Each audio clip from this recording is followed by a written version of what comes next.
Good morning. How is everyone doing today? It is currently Monday, May 13th, and this is another Hook Chaser Severe Weather Briefing.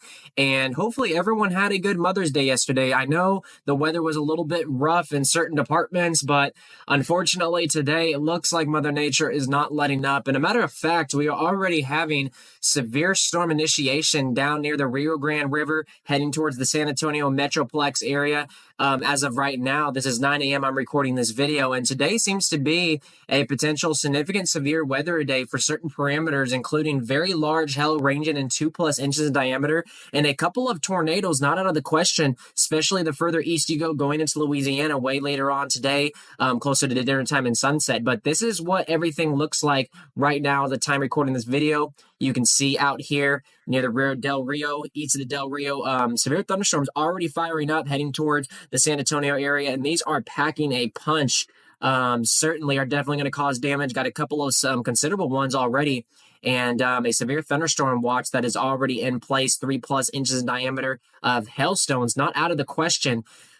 Today is going to be in question as far as the northern mode goes, because we do have a slight risk that stretches all the way up here, almost to the Dallas area, and it's going to be a lot more isolated. Depends if we can get some storm initiation up here, which looks like we're already starting to kind of see some convection going up here near the Austin area, north of Round Rock, some little isolated convection popping up. So we'll have to watch that and see how far this mode ends up progressing to the north. But let's go ahead and jump over to some of the models and kind of break down the timing on the system.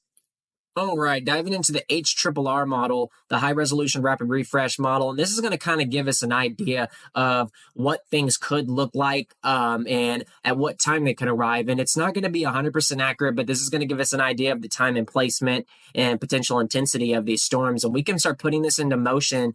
And this is around 3 p.m. today, right? And I think they may be a little bit further east around this time, around 3 p.m. I think they might already be in the Houston area. It seems to be progressing a little bit faster than what the models are picking up as of now. So don't be surprised around 3 p.m. if this cluster of storms down here near the San Antonio area is already in going to the Houston area and Louisiana area almost. Because right now, if you go look back on radar, you can see these storms, currently 9 a.m. Central Time that I'm recording this video, are already approaching the San Antonio Metroplex, already firing off down here. And if we go look at the latest model down here, you can see 3 p.m., it shows they're getting into the San Antonio Metroplex at 3. And I think that's the models are a little bit slow today. Kind of checked a couple different models out. They all really have the same agreement as this one does. The NAM model definitely shows a little more faster progression, but it also doesn't really show as much development down here, and I don't think that's the case. So, but we can continue putting this into forward motion, and you can kind of see what's going to eventually happen is this is going to become more of a linear mode, I think, as it pushes towards the Louisiana area. So as of right now, you can see we have a couple of discrete cells, but I think eventually this is all going to congeal into just a messy blob of convection that's still going to be obviously pretty intense, capable of producing very strong damaging winds, hail, and potential for an isolated tornado. I do think, though, that the damaging wind threat is going to be a lot more heightened the further east you go as it transitions into a squall line. So we're going to have to keep an eye on that, especially as it moves into Louisiana, because the tornado threat is a little more elevated going into Louisiana.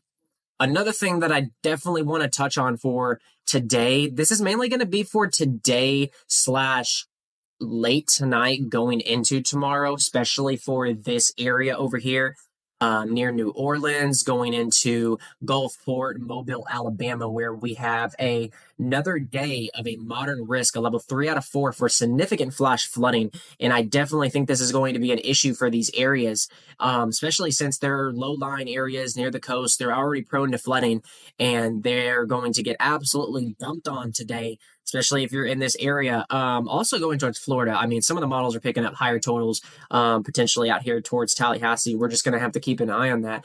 And then this is also surrounded by a massive 15% slight risk for significant flash flooding as well. And then you have your marginal risk, which goes pretty much all the way up to Kansas, with another slight risk up here for the Kansas City area going into the Illinois and also Chicago area.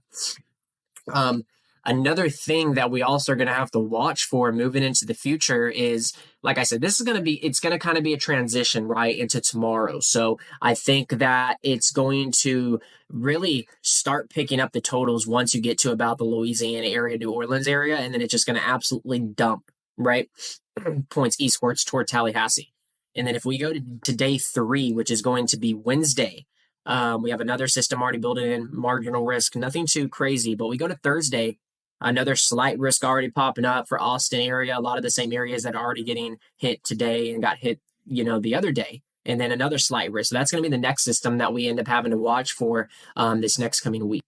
Now, jumping over to some of the models that are kind of hinting at some potential rainfall totals, you can see here in some spots, mind you, that this is from the time frame of pretty much late tonight into pretty much noon Tuesday. So all this is going to fall in a very short period of time, and that's why we have that moderate risk of flash flooding. And you can see down here some inches, especially near the coast, picking up on potentially 4, almost 5 inches of rain, 4 inches going into Georgia. This one doesn't show too much for Tallahassee, but I think that could change depending on the progression of the system and how fast it's moving. But you can see all the way back to New Orleans, 3, 4 inches of rain almost. So it's definitely going to be a very dangerous situation, especially if you get those rainfall totals of 2+ inches an hour. And you're in a low-lying area that's prone to flooding, you are definitely going to see some significant flooding without a doubt. And that's going to be a great concern today. So we've got the severe weather threat today that we've got to worry about that's already initiating over here in the Rio Grande part of Texas near Eagle Pass, just east of Del Rio. This will be pushed into the San Antonio area soon. And just look at that. I mean, since I started recording this video, there was no storm here. Look how fast it just blew up. Boom, already severe. So these storms, plenty of energy in the atmosphere. We're pushing 3,000 to 4,000 joules per kilogram of convective available potential energy. Mind you, you only need about 1,000 to 1,500 joules per kilogram for thunderstorms, right? Severe thunderstorms at that. So energy is not one thing we are lacking for this event. But another thing that I do want to discuss too, and I've been talking about it, I think I posted in one of my previous videos almost a week ago, is the next potential system that I think could cause some severe weather in the northern plains up here near the Dakotas. And I think that it still has a chance. It doesn't look as significant as what the models are originally picking up on, but you can see on our 500 millibar, you can see this divot in this trough here. And this is around the 18th going into the 19th. So we're going to continue watching this area up here in the Dakotas, North United States, near the Canada area, as this low pressure ends up swinging in here. And I think that does have potential for significant severe weather. We'll just have to kind of wait, obviously. Still way too far out. Things are going to change.